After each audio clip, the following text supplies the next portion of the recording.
আসসালামু আলাইকুম প্রিয় শিক্ষার্থীরা, আশা করি সবাই ভালো আছো। স্কুল কলেজে পুরোদমে কার্যক্রম শুরু আজ। ষান্মাসিক মূল্যায়ন কবে? বিশেষ প্রতিবেদক ঢাকা। এখানে 18 আগস্ট আপডেটে বলা হয়েছে, ঠিক আছে, এক পত্রিকায়। তো ভিডিওটি স্কিপ না করে পুরোটা ভিডিও দেখলে তোমরা সব কিছু জানতে পারবে যে কিভাবে আমাদের পরীক্ষাটা হবে কি না, আজও কী সমস্যা, এগুলো সব কিছু এখানে বিস্তারিত আমি আলোচনা করে দিচ্ছি। এক মাসের অচলাবস্থা কাটিয়ে শিক্ষা প্রতিষ্ঠানগুলোতে শ্রেণী কার্যক্রম শুরু হচ্ছে আজ রোববার থেকে। শিক্ষা মন্ত্রণালয়ের অধীন শিক্ষা প্রতিষ্ঠানগুলো আজ থেকে খুলে দিয়ে শিক্ষা কার্যক্রম শুরুর নির্দেশ দিয়েছে মন্ত্রণালয়।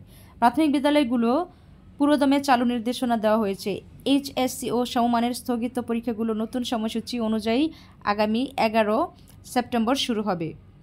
মাধ্যমিক বিদ্যালয়গুলোতেও ষান্মাসিক মূল্যায়ন বা প্রচলিত অর্থে অর্ধবার্ষিক পরীক্ষা 4 দিন মূল্যায়ন কার্যক্রম হওয়ার পর তা আটকে যায়। কবে ষান্মাসিক মূল্যায়ন শুরু হবে তা নিশ্চিত নয়।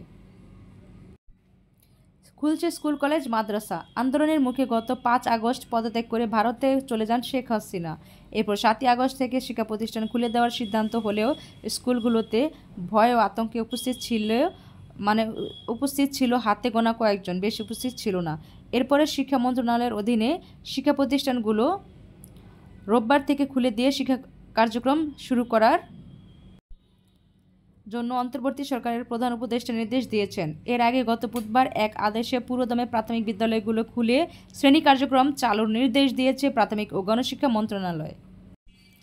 ষান্মাসিক পরীক্ষা আটকে আছে। নতুন শিক্ষাক্রম অনুযায়ী গত 3 জুলাই থেকে সারা দেশে মাধ্যমিক বিদ্যালয়গুলোতে ষান্মাসিক মূল্যায়ন বা প্রচলিত অর্থে অর্ধবার্ষিক পরীক্ষা শুরু হয়েছিল।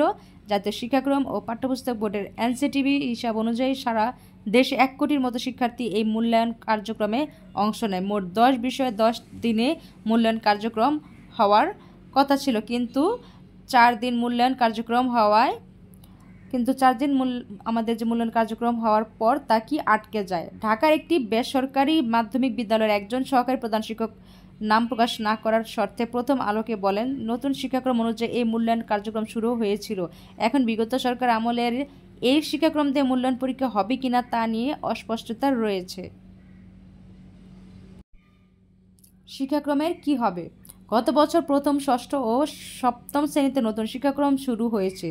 চলতি বছর দ্বিতীয়, তৃতীয়, অষ্টম ও নবম শ্রেণীতেও চালু হয়েছে এই শিক্ষাক্রম। 2027 সালে এটা দ্বাদশ শ্রেণীতে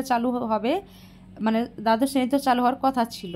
এবছর যারা নবম শ্রেণীতে পড়ছে তারাই নতুন শিক্ষাক্রম অনুযায়ী প্রথমবারের মতো এসএসসি পরীক্ষা দেবে। 2026 সালের জানুয়ারি হতে পারে এই রকম পরীক্ষা।